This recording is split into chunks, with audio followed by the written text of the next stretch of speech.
In 1967, American forces in South Vietnam launched a series of powerful attacks on the Vietnamese communist guerrillas. The aim was to take the war to the NLF's biggest units by attacking their bases in overwhelming strength.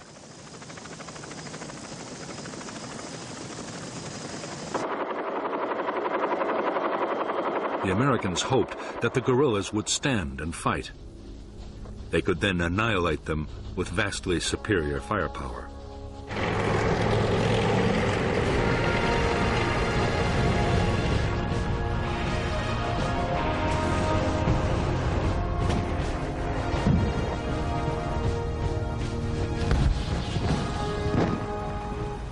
The offensives were designed to use the tactics of search and destroy on the grandest scale yet.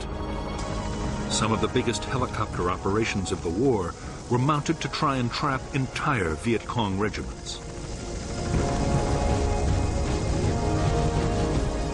More guns and aircraft were called in to support the attacks than had ever been unleashed on a Vietnam battlefield.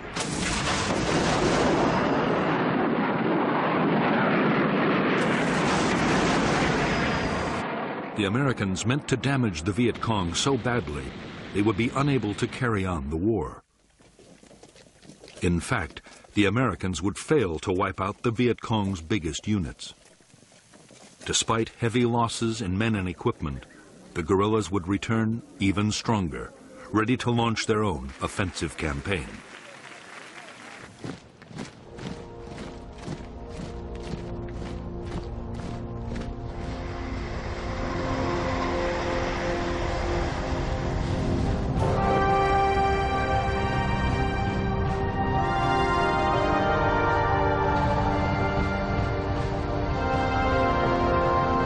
By mid-1965, the mission of American troops in South Vietnam was changing fast.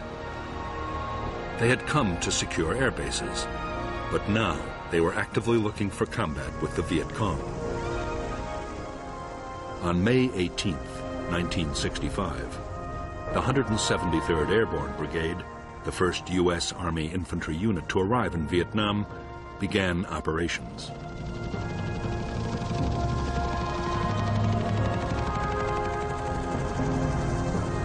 Its first task was to sweep a wide area around its base near Saigon.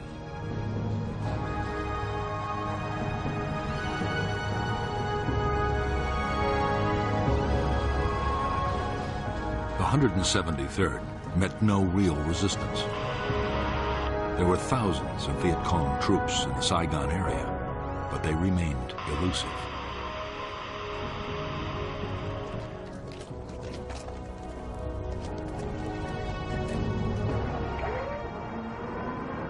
More American troops arrived.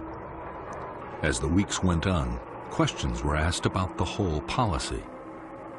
Was it wise to send a conventional army with its slow-moving, heavily armed infantry, its planes, its tanks, against guerrilla units that might be impossible to pin down?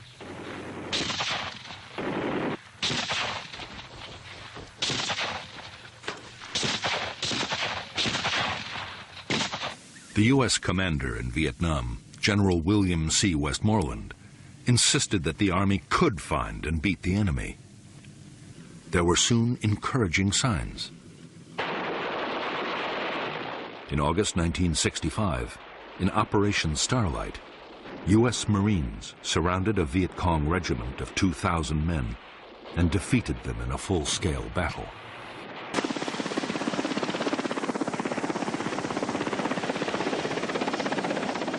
The next major challenge was posed by the NLF's allies, the professional troops of the North Vietnamese Army.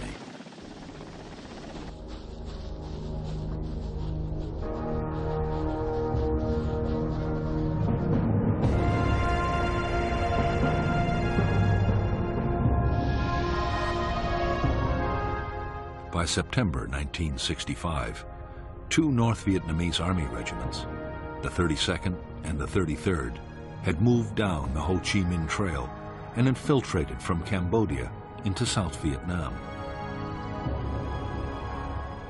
The 66th Regiment, was following close behind. The plan was to take the provincial capital, Pleiku, and advance along Highway 19 to the coast at Keenan, splitting the south in two.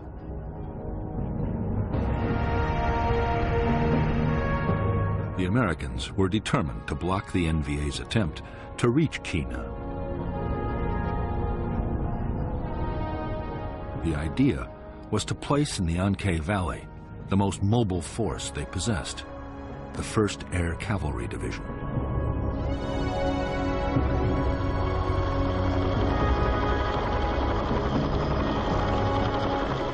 The Air Cavalry was the first formation anywhere in the world designed around the helicopter. The division was 15,000 strong and had 480 machines, 5 times the number of a normal infantry division. The whole idea had, until recently, been an experiment with an eye to any future war in Europe. No one really knew how it would work in a place like Vietnam.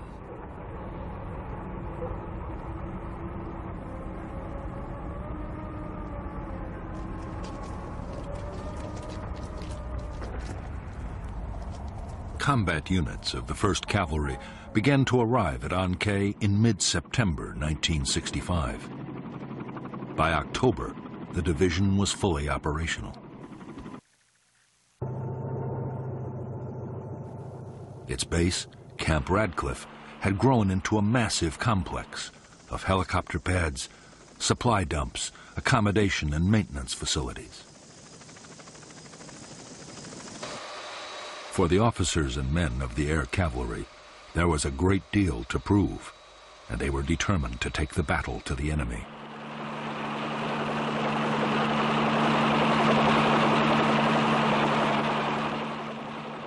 For their part, North Vietnamese Army commanders were just as keen for a fight as the Americans.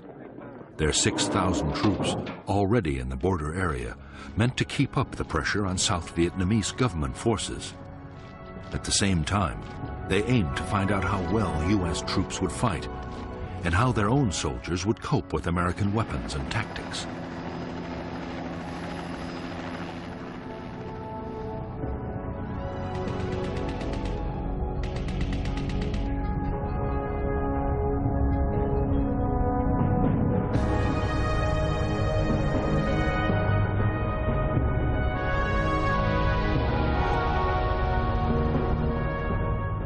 After infiltrating into the south, the 32nd and the 33rd North Vietnamese regiments had established a base area on the high ground of the Chupong Massif. On October 20th, 1965, the 33rd Regiment laid siege to an American Special Forces camp at Plai Mai. After a siege that lasted 6 days, the South Vietnamese Army, backed by the U.S. Air Cavalry, secured that camp, and both NVA regiments withdrew to the Chupong. There they meant to join with the newly arrived 66th Regiment before renewing their campaign.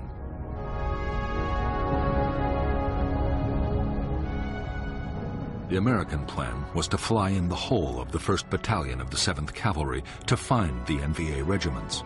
It was the first time U.S. troops would face NVA regulars. The first step was to create an artillery fire support base near the Chupong at Landing Zone Falcon. Next, the lead elements of the 1st Battalion landed at LZ X-Ray. Right in front of them were nearly all the 66th and 33rd NVA regiments.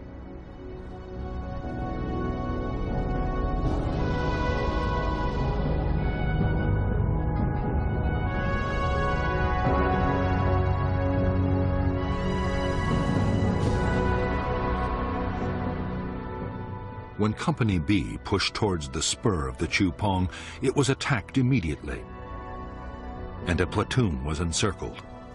Company A was also pinned down by fierce fire before the rest of the 1st Battalion was landed.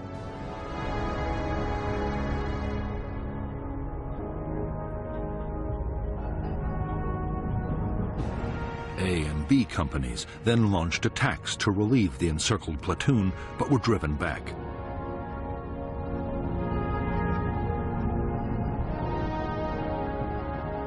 following morning, the Americans, reinforced by another company, were hit by waves of NVA troops. Heavy fire support wreaked havoc on the attackers, and by now another American battalion was on its way overland.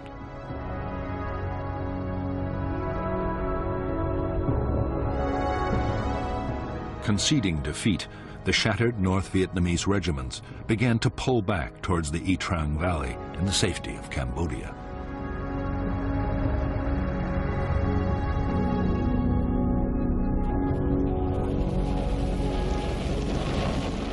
After the fight at LZ X-Ray, the Chu Pong was bombed by almost 100 B-52s, each unloading 17 tons of high explosives.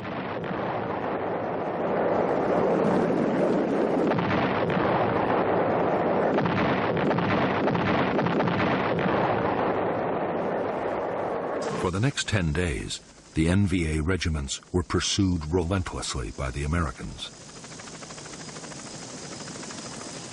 But although the North Vietnamese were in retreat, they were still capable of hitting back.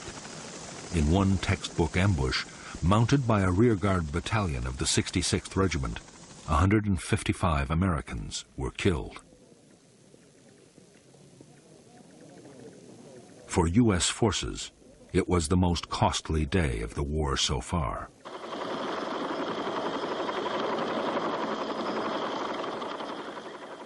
In the Battle of the Y Trang Valley and the Pleiku operation, the 1st Cavalry Division lost 300 dead. But the NVA had suffered much worse. 1,300 North Vietnamese soldiers had been killed and many more wounded. It was a clear-cut victory for the Americans. 2 enemy regiments were all but smashed, and there was now little danger of South Vietnam being cut in two.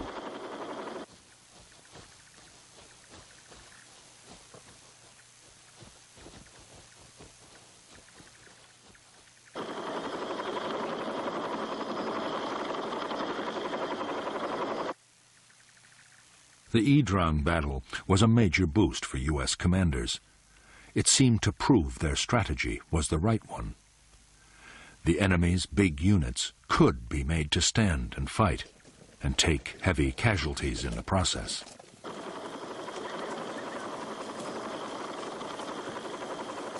If the Communists could be forced into more battles like Y Trang, they would quickly suffer such losses they would have to abandon their whole campaign.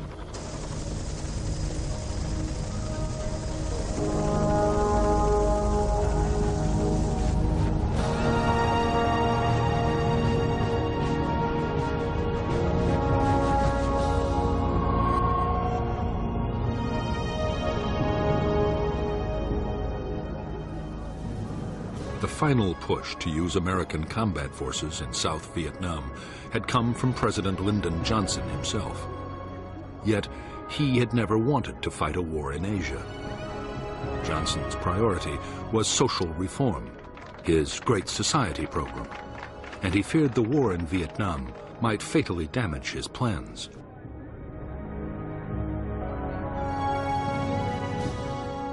The problem for Johnson was that if the war grew unpopular, it could cost him the political support his program needed.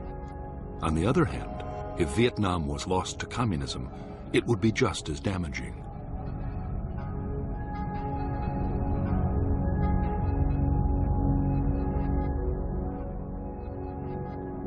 The only solution that Johnson could see, and the one agreed with his Defense Secretary Robert McNamara, was an uneasy compromise.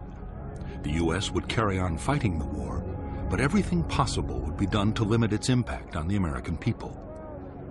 Dramatic measures like calling up the reserves or the National Guard had to be avoided.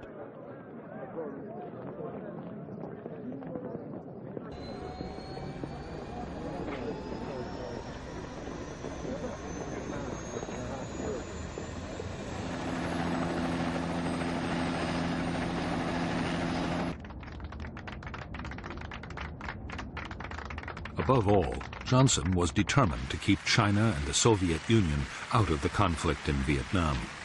By now, both communist powers had nuclear weapons, and China had almost unlimited manpower.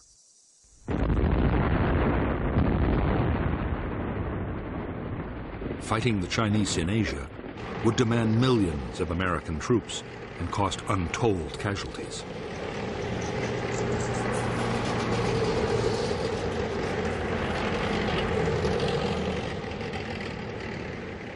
Johnson's solution was to fight a limited war.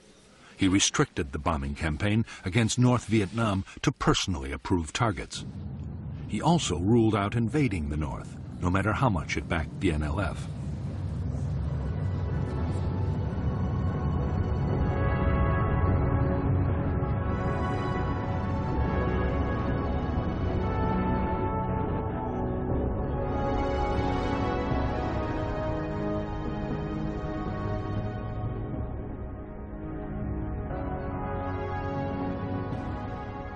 In fact, General Westmoreland, the U.S. commander in South Vietnam, had no desire yet to go into what he felt were communist sanctuaries in neighboring countries. But what he did want was a much more effective bombing campaign to cut the flow of supplies and men to the guerrillas.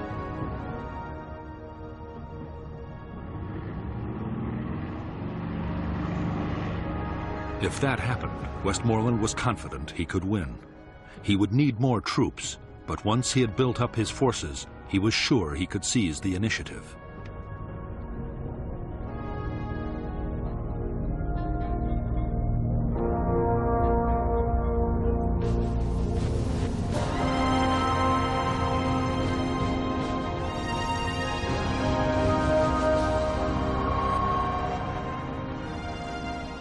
The leaders of the National Liberation Front were rarely able to meet. They were forced to gather in the strictest secrecy at a remote forest area near the Cambodian border.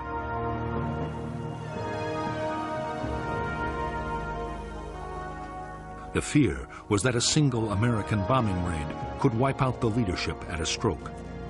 Security was intense, and avoiding enemy units meant that some members had to travel for weeks to reach the conference.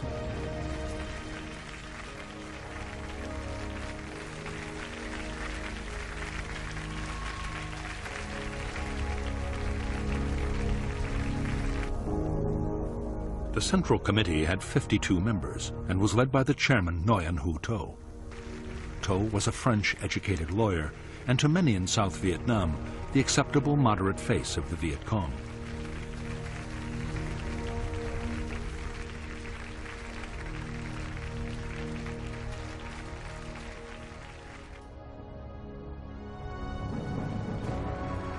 But behind To were lifelong communists like the General Secretary Huon Tan Phat, an architect and the NLF's foremost thinker.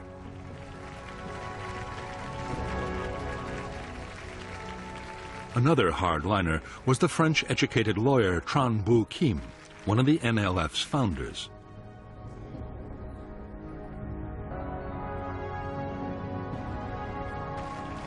By now, Northerners were in almost full control of the military command, and through them, North Vietnam was making sure its policies were followed. The NLF guerrilla army was even more closely controlled by the North. Its top commander was a North Vietnamese Army General Nguyen Chi Tan. Tan was noted as a political firebrand and wanted to stay on the offensive, whatever the cost or the dangers.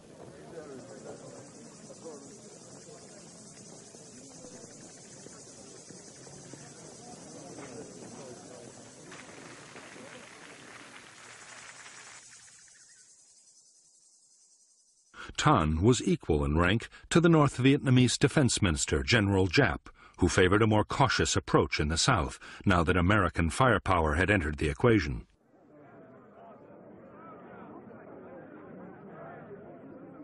By the end of 1965, Giap was winning the argument. The result would soon be felt on the battlefields of South Vietnam.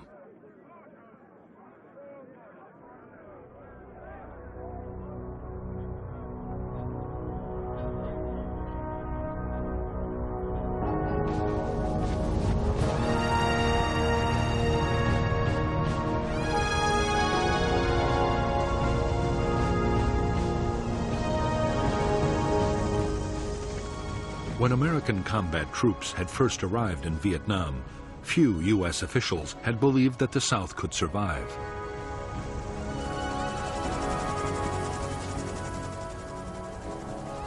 By the end of 1965, the picture had changed dramatically.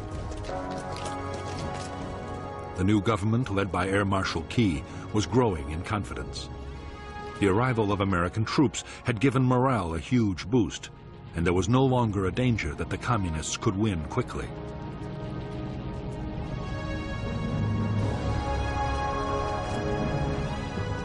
For General Westmoreland, the next stage was to go on the offensive against the Viet Cong. His aim was to take on the enemy's big formations on the battlefield and eliminate them one by one.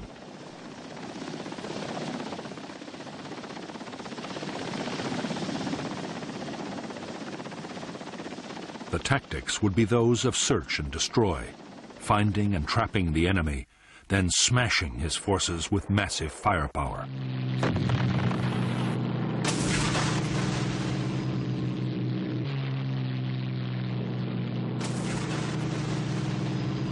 General Westmoreland's strategy would be to wear the Viet Cong down by relentless attrition. In battle after battle, Westmoreland meant to force the Viet Cong to sacrifice troops and materials faster than they could ever be replaced.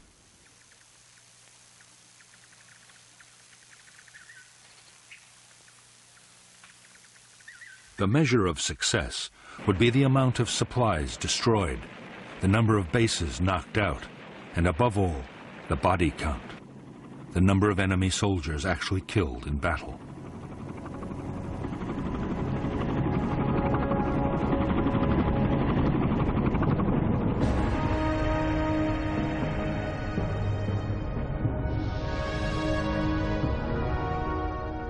For defense, 4 national priority areas were agreed by the Americans and the South Vietnamese.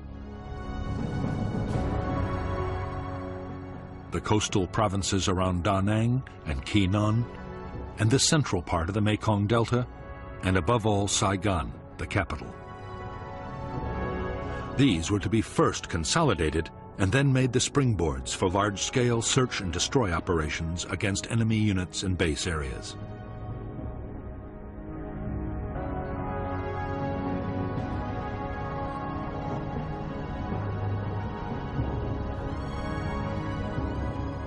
The greatest Viet Cong concentrations in the whole of South Vietnam were known to lie between the capital and the Cambodian border. Through this area ran several strategic roads and the river routes into the capital.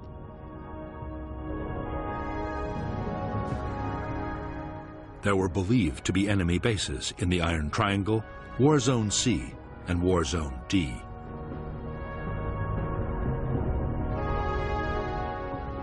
These base areas were the destination for most of the supplies and men that came down the Ho Chi Minh Trail, and it was these bases the Americans would have to attack if the Viet Cong were to be finally defeated.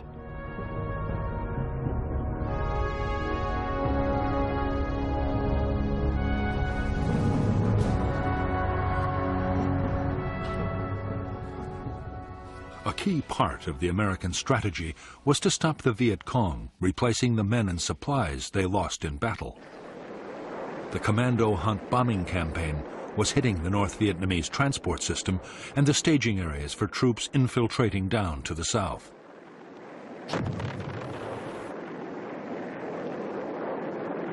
During 1965, U.S. aircraft had flown 55,000 individual sorties over the north.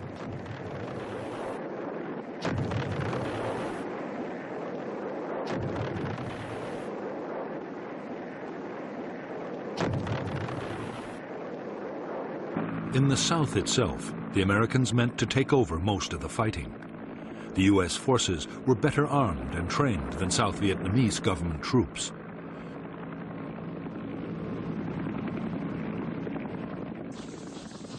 They were much more mobile and had the backing of enormous firepower.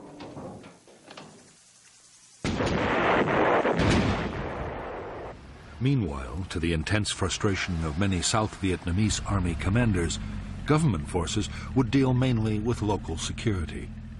Only elite units would take part in offensive operations.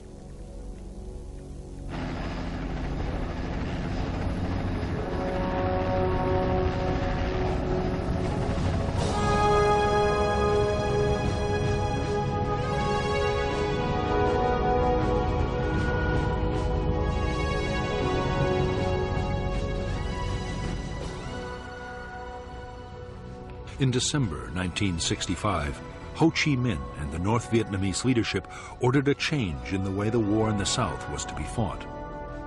From now on, the Viet Cong would avoid pitched battles with the Americans unless the odds were clearly in their favor. There would be more hit and run attacks and ambushes.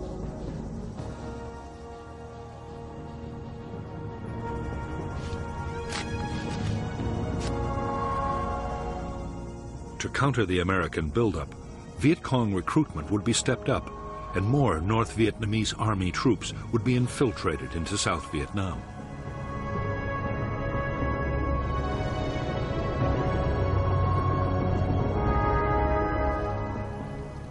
The Vietnamese communists, following the example of Chinese guerrillas before them, had always given the highest priority to creating safe base areas. They were training grounds, logistics centers, and headquarters.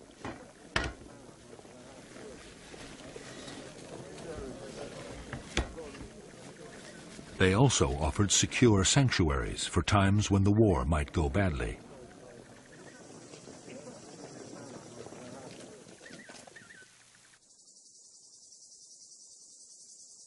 Hiding the base areas had always been a high priority for the Viet Cong.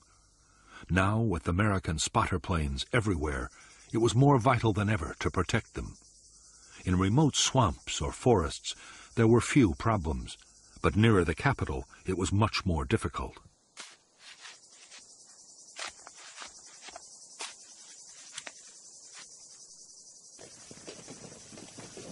The answer was to build enormous warrens of underground tunnels.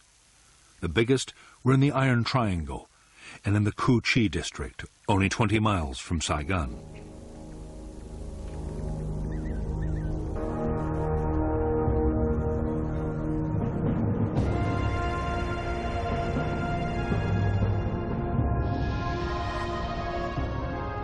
In the Cu Chi base area, any facility used by the guerrillas, like a conference room or training area, had almost instant access to the safety of underground.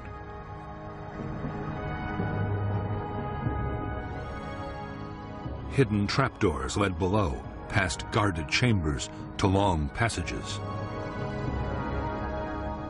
At regular intervals, branches led back to the surface and other secret entrances.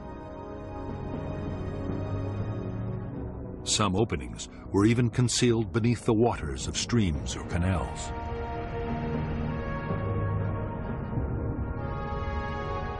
At the deeper levels, there were chambers carved out for arms factories and a well for the base's water supply. There were storerooms for weapons and rice, and there was sometimes a hospital or forward aid station.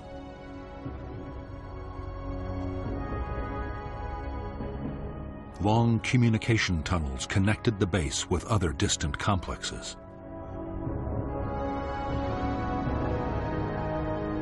Base kitchens were always near the surface, with long carved-out chimneys designed to diffuse cooking smoke and release it some distance away.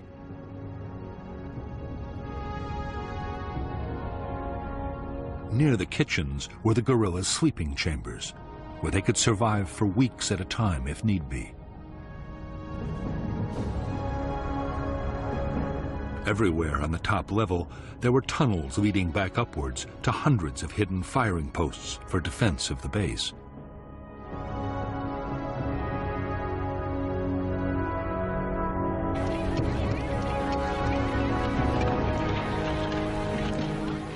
The base area at Cu Chi was a vast network with 200 miles of tunnels. There were other complexes too, big and small, scattered all over the country. Each villager in an NLF area had to dig a meter of tunnel a day. There was even a standard handbook specifying exactly how tunnels were to be built.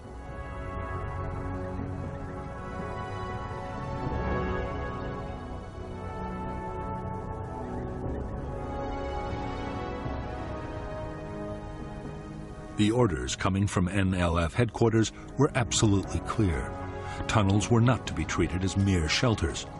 They were to be fighting bases, able to provide continuous support for troops.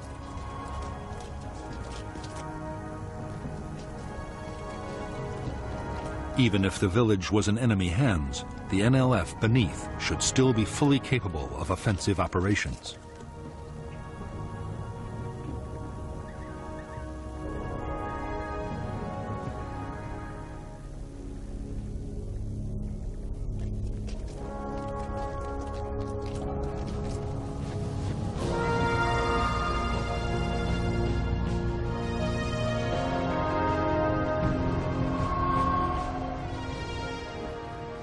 When Washington had decided to send American troops to fight the Viet Cong, the biggest question had been how many would be needed to win.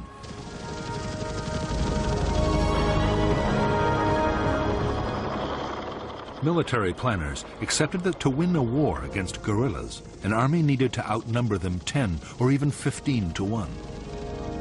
But American generals were now arguing that the Viet Cong was no longer a guerrilla force, but a conventional army of big units.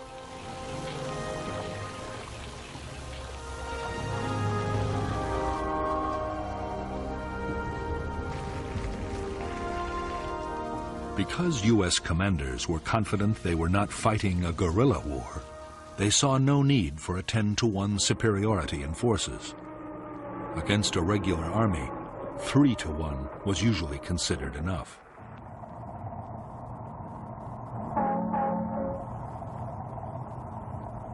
$400,000 U.S. troops, plus the South Vietnamese army, would be just sufficient to reach that target. The plan was to have most of the men in Vietnam by the end of 1966.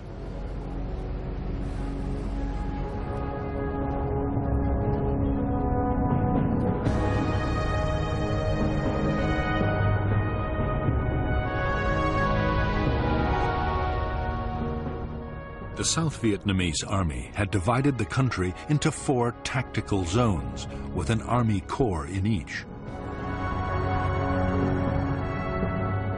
As American forces arrived, Military Assistance Command headquarters in Saigon assigned them to a corps' tactical zone.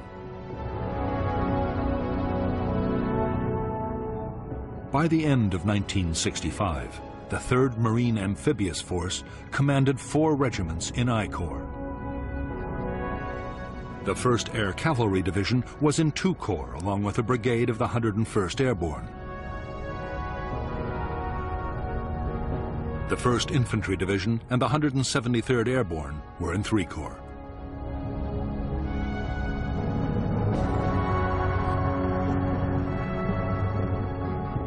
During 1966, the plan was to build up U.S. strength by 2 Marine regiments, 3 Army divisions, an armored cavalry regiment, and 2 light infantry brigades.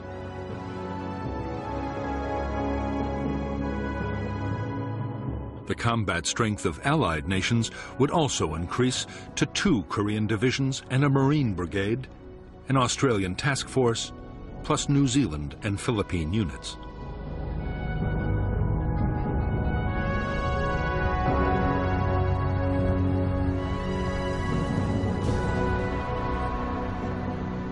By late December 1965, almost 150,000 U.S. troops had arrived in Vietnam. The Air Force had over 500 aircraft at 8 bases. The huge scale of the buildup had placed an incredible strain on facilities and installations.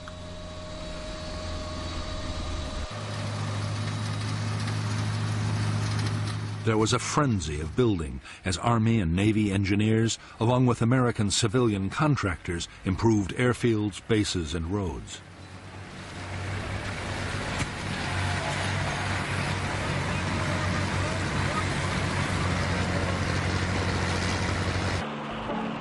The most ambitious construction project of all was a gigantic port and logistics base at Cam Ranh Bay. The whole effort was to cost $100 million, but the new facility would quickly ease the pressure on Saigon's overloaded docks.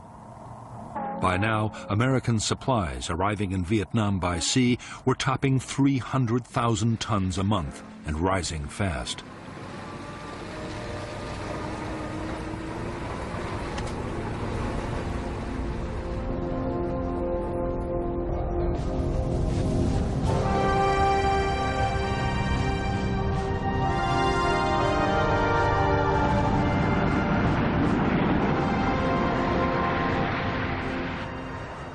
As the Cold War had produced one world crisis after another, the U.S. armed forces had been on a war footing almost continuously for 5 years. Budgets were generous, and all the services were superbly well equipped and trained.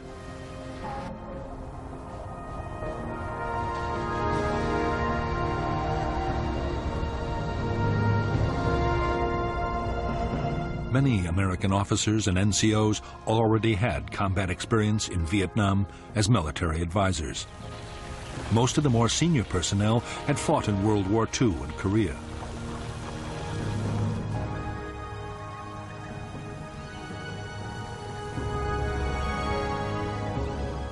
But for the enlisted men, many of whom were draftees, their training programs rarely prepared them for what was to come.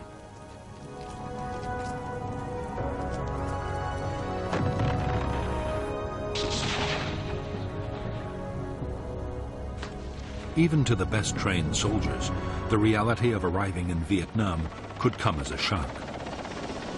The climate was exhausting, with extremes of heat and humidity. The Vietnamese people and their culture were totally unfamiliar. Many American soldiers were from U.S. cities, and the lives of Southeast Asian peasants were beyond anything they knew.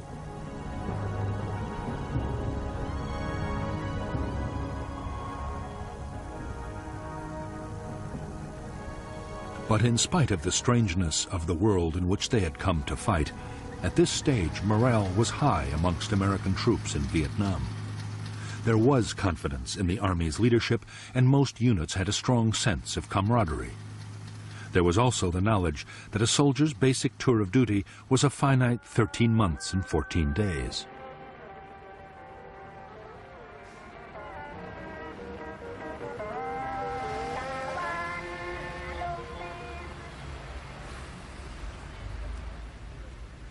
While thousands of Americans were getting their first look at Vietnam, the South Vietnamese Army was in its 6th year of war.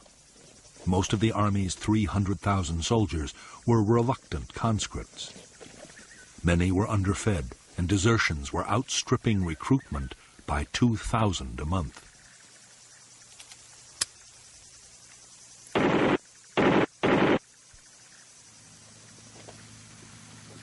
As for the officers, corruption was rife, and many sold their units food and supplies.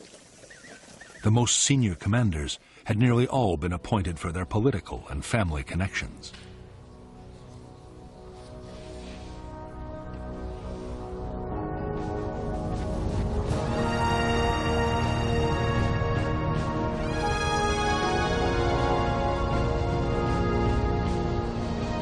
For years, the basic infantry weapon of the American soldier had been the M14 rifle. It was a dependable weapon, but was unstable when fired on full automatic.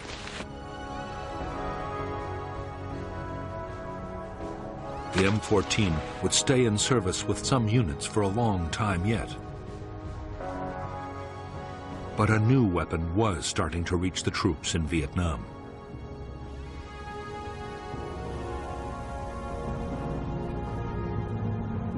The M16 was a light, compact assault rifle made of metal alloy and plastic.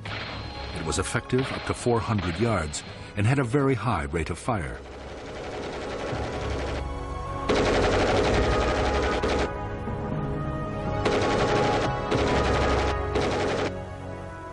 Although on paper the M16 seemed to offer the infantryman everything he could wish for in a rifle, the reality was very different on the battlefield.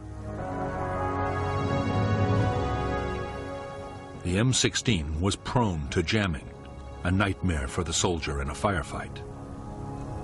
The problem was reduced by scrupulous cleaning, and later modifications would cure the problem completely. But in the meantime, many men viewed the M16 with deep mistrust.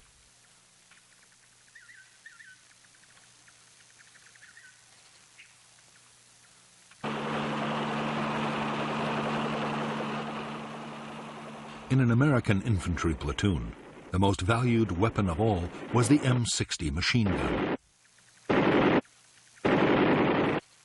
The M60 could fire more than 100 rounds a minute and had a range of 1,000 yards. The gun was usually operated by a two-man crew, but it could also be fired from the hip. The M60 was extremely robust and well suited to the harsh conditions of battle in Vietnam.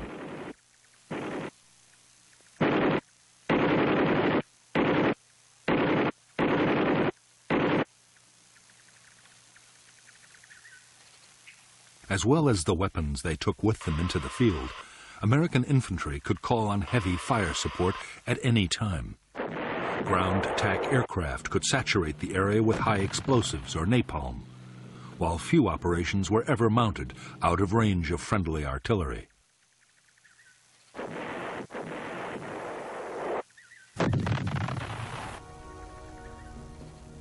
Unlike aircraft, guns were not affected by weather or visibility, and they were extremely accurate. The biggest American artillery pieces, the 175mm howitzers, could destroy a target at a range of 20 miles.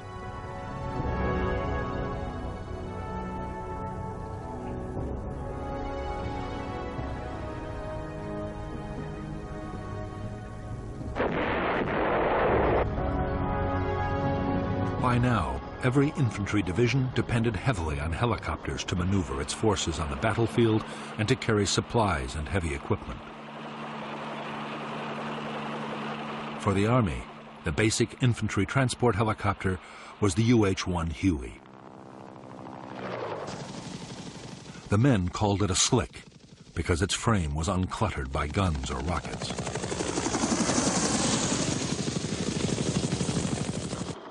The Huey was able to carry 11 soldiers and their equipment. For protection, each helicopter had a door gunner with an M60.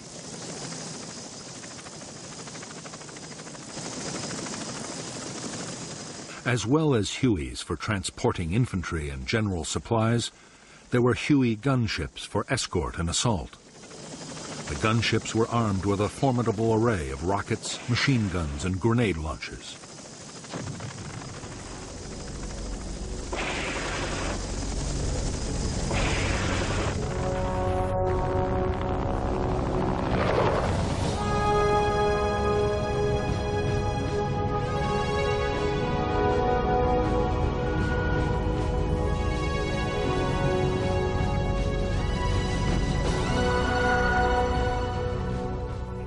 By the end of 1965, the total strength of the NLF and North Vietnamese Army units in the South had grown to 206,000 men and women.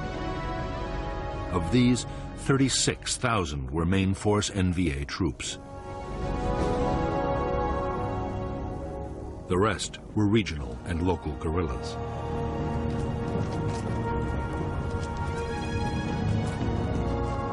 The main force Viet Cong units were used to launch large-scale offensives over a wide area. They were uniformed, full-time soldiers. Regional forces were also full-time, but they operated inside their own districts. If necessary, their units could come together to make bigger formations for a large-scale attack. If enemy pressure became too great, they could break again down into smaller units and scatter.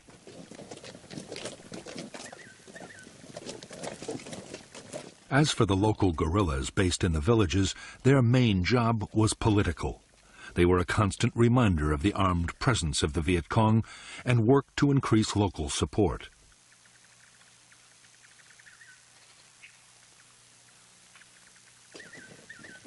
They were also expected to defend nearby installations like bunkers and tunnel complexes.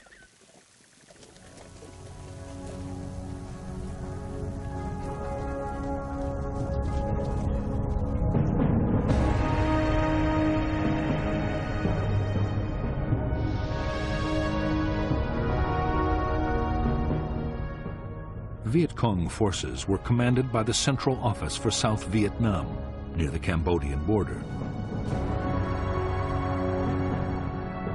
The NLF deployed 2 divisions, the 9th with 3 regiments and the 5th with 2.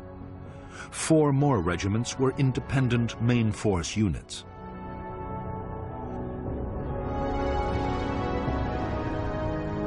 The NLF also controlled more than 40 local and regional battalions.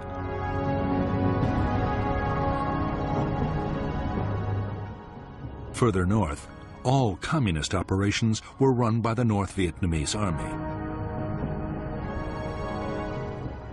The NVA deployed 3 divisions and 9 independent regiments.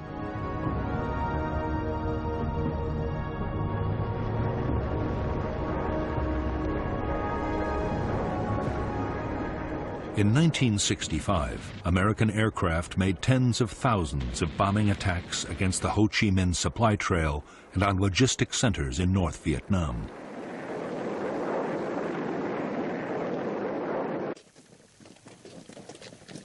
In spite of their efforts, the Viet Cong were getting more weapons and reinforcements from the north than ever before. The average Viet Cong unit was now better armed than at any time in the movement's history.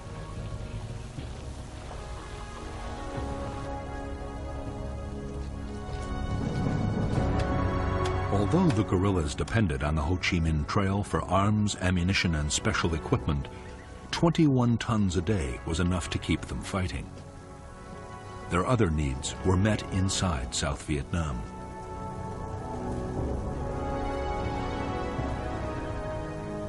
To feed the troops, rice taxes were imposed on farmers, and every possible local resource was used and reused. Nothing was wasted. Even the American supplies and containers left behind on the battlefield were put to some military purpose.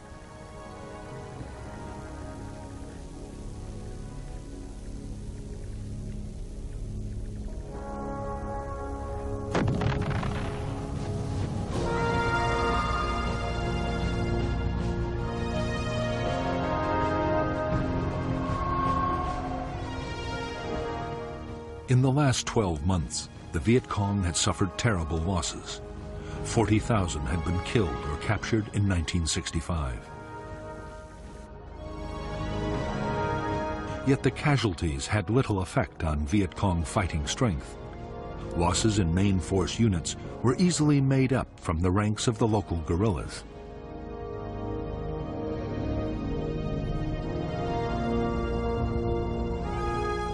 The biggest problem was the high casualty rate among officers. To replace these, the Viet Cong depended on trained men coming down the Ho Chi Minh Trail from the north.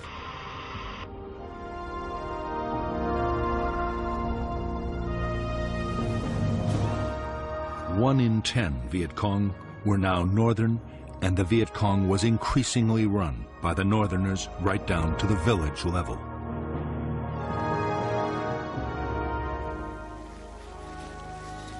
By this time, most Viet Cong main force soldiers had fought for years and were highly skilled and motivated. Every attack was planned down to the last detail, using elaborate models and endless rehearsals. The troops were well trained in infantry tactics and night operations.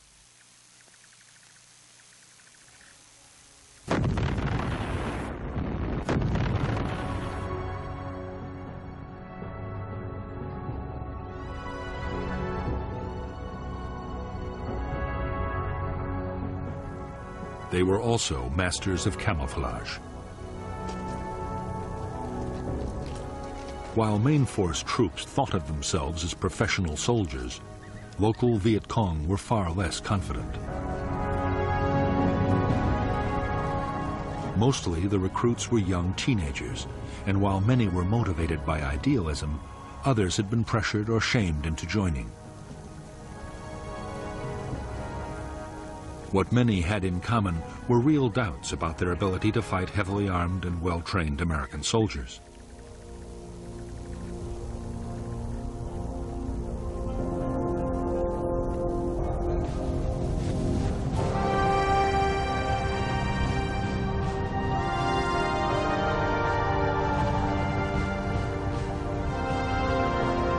Most main force Viet Cong troops were now armed with a superb assault rifle. The AK-47 was a Russian design copied by the Chinese. It was comparable to the American M16, but it had fewer moving parts. The stock was wood, not plastic, and was far more reliable in Vietnam's testing conditions. The AK-47 also had the advantage of a 30-round magazine compared to the 20 of the American rifle. The Viet Cong had a range of effective Soviet and Chinese light and medium machine guns. They also had heavy machine guns, though never enough.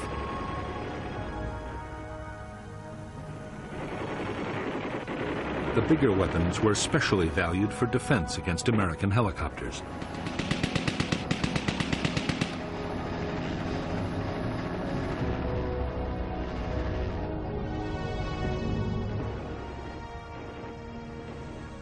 For destroying armored vehicles or bunkers, the Viet Cong had highly effective rocket-propelled grenades and recoilless rifles. Mortars were also available in large numbers and had the advantage of being very easy to transport.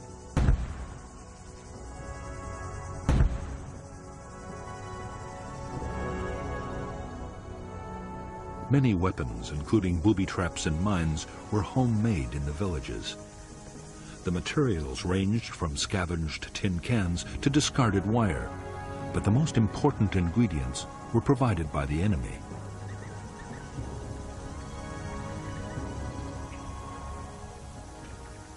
In a year, dud American bombs could leave more than 20,000 tons of explosives scattered around the Vietnamese countryside. After air raids, volunteers retrieved the duds, and the dangerous business of creating a new weapon began. In 1966, locally made devices would kill more than 1,000 American soldiers.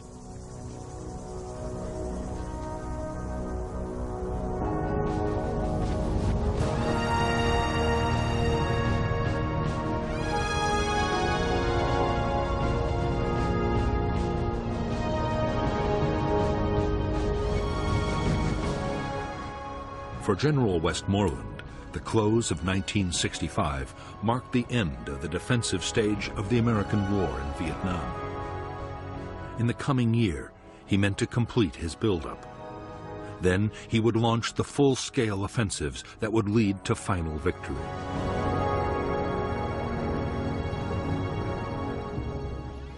The key to Westmoreland's strategy was that communist main force units would be destroyed in set-piece battles by concentrated American firepower. Westmoreland was confident the Viet Cong would stand and fight. But there were some signs that the Viet Cong might be changing their tactics.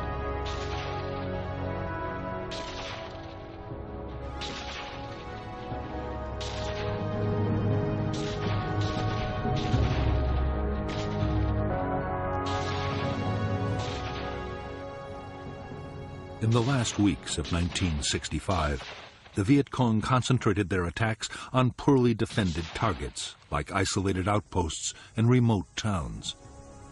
Strong South Vietnamese or American forces were making contact with big guerrilla units less and less often. At the same time, there were more sniping incidents and ambushes. As a result, While Viet Cong casualties went down, American and South Vietnamese army losses increased dramatically.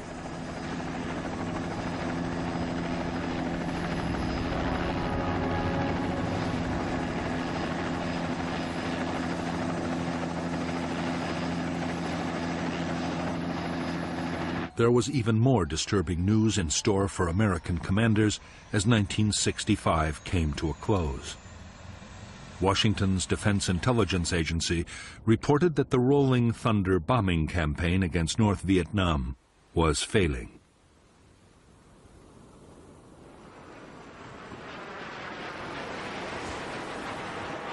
After 10 months of increasingly fierce air attacks, the North showed no signs it was about to give up its support for the Viet Cong. Nor had the bombing staunched the flow of men and supplies to the guerrillas. That meant only one thing. The real contest was still to come on the battlefields of South Vietnam.